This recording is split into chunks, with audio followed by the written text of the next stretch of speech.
Um depoimento bombástico de um empresário que operava um dos maiores esquemas de corrupção da história do Congresso Nacional envolve deputados, senadores e ex-parlamentares num escândalo de grandes proporções. Num depoimento que se estendeu por 9 dias, o empresário diz que mais de 100 parlamentares receberam direta ou indiretamente dinheiro e presentes. A partir de um depoimento do homem que operava o esquema de pagamentos, o Fantástico mostra agora como funcionava o grande golpe contra as verbas públicas. Nunca na história da República uma investigação apontou o envolvimento de tantos parlamentares num único escândalo de corrupção. Mais de 100 deputados e senadores, cerca de 1/6 do Congresso Nacional, estão sendo acusados de participar da máfia das sanguessugas. O número exato só será conhecido depois que a Justiça Federal e uma comissão parlamentar terminarem de analisar as evidências apresentadas pelo empresário Luiz Antônio Trevisan Vedoin, preso em maio e apontado como principal operador do esquema. Ele e o pai, Darcy Vedoin, tinham dezenas de empresas que participavam de licitações fraudulentas para vender ambulâncias a municípios e organizações não governamentais de todo o Brasil. Em troca de uma pena mais branda, Vedoin prestou um depoimento de 9 dias à Justiça e revelou com detalhes como e onde a quadrilha operava. Das 27 unidades da federação, o esquema só não atuou no Distrito Federal e no Amazonas. Em 25 estados, as empresas do grupo comandaram licitações para a venda de ambulâncias e equipamentos hospitalares. No depoimento à Justiça, Luiz Antônio Vedoin afirmou ter agido em 502 dos 5.565 municípios brasileiros, o que corresponde a 9,02% do país. O estado em que o esquema mais atuou foi Mato Grosso, 111 municípios. O Paraná vem em segundo, com 50. Minas Gerais aparece em terceiro, com 41. Rondônia com 37 e Pará com 32 completam os 5 primeiros. Luiz Antônio Vedoin também detalhou como funcionava o esquema de emendas e licitações. Um deputado ou senador ligado à quadrilha apresentava uma emenda com o objetivo de destinar verbas extras do orçamento federal a um município ou organização não governamental para a compra de ambulâncias. Aprovada a emenda pelo Ministério da Saúde, era feita a licitação totalmente fraudulenta. Só participavam empresas ligadas à quadrilha. Se uma empresa legítima se interessasse, a licitação era cancelada. Quando a verba era liberada, a quadrilha entregava à ambulância muitas vezes um veículo usado e mal aparelhado. Luiz Antônio Vedoin afirma ter vendido entre 800 e 1.000 ambulâncias desde 2001. Vedoin diz que os parlamentares cobravam em média 10% de comissão sobre o valor das emendas. Entre 2% e 3% eram pagos quando acertavam a negociata. Outros 2% a 3% vinham quando a emenda era aprovada. O restante era pago quando a verba era liberada. Segundo Vedoin, parlamentares que participavam assiduamente da máfia das sanguessugas tinham até conta corrente junto à quadrilha.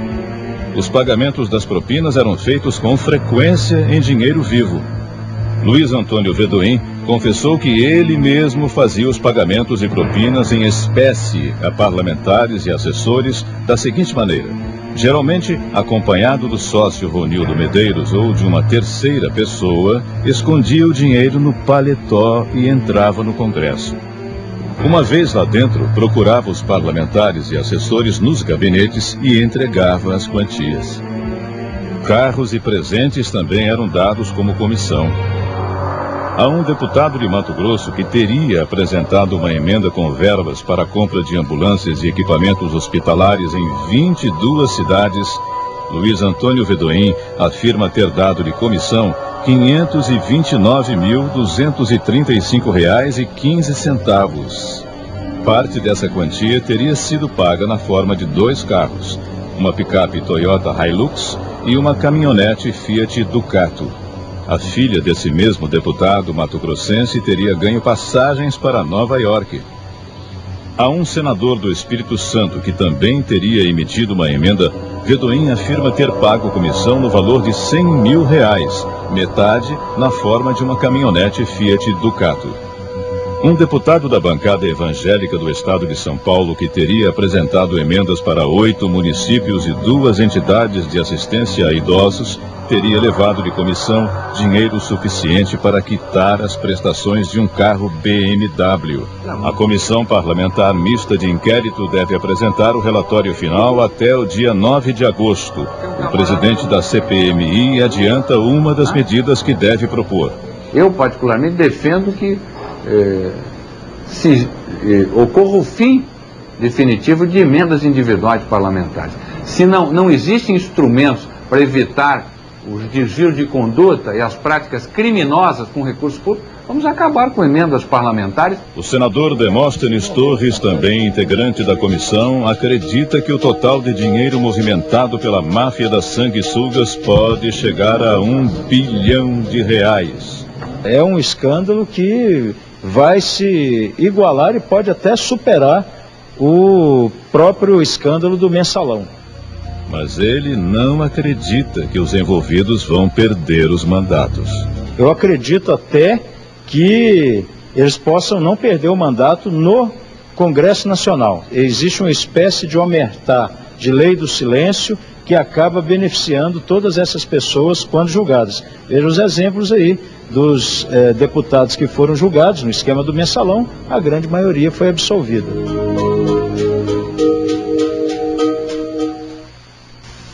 A denúncia foi publicada na edição das revistas Veja e Época deste fim de semana. Numa série de depoimentos à Justiça Federal, Luiz Antônio Vedoim, um dos donos da Planam, revelou como o esquema dos sanguessugas funcionava dentro do Ministério da Saúde. Segundo o empresário, ele e o pai, Darcy Vedoim, se reuniram com o então ministro da Saúde, Humberto Costa, em fevereiro de 2003. O objetivo do encontro era cobrar uma dívida de quase R$8 milhões do governo.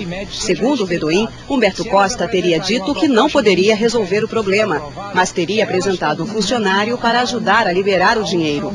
A partir daí, as negociações avançaram. A dívida teria sido paga em 4 parcelas. Em troca, teriam pago propina a pessoas ligadas ao esquema. Os comprovantes de pagamento estariam com a Justiça. E mais, o esquema teria se repetido em futuras licitações. No Recife, o ex-ministro Humberto Costa, que é o candidato do PT ao governo de Pernambuco, reagiu às acusações. Disse que o governo Lula apenas pagou dívidas feitas no governo anterior e pediu que a CPI, a Polícia Federal e o Ministério Público aprofundem as investigações. Eu estou indignado com esse tipo de insinuação maldosa, sem fundamento, sem nenhum tipo de prova. Estão dando ares de verdade à fala de um réu confesso, de uma pessoa envolvida em corrupção.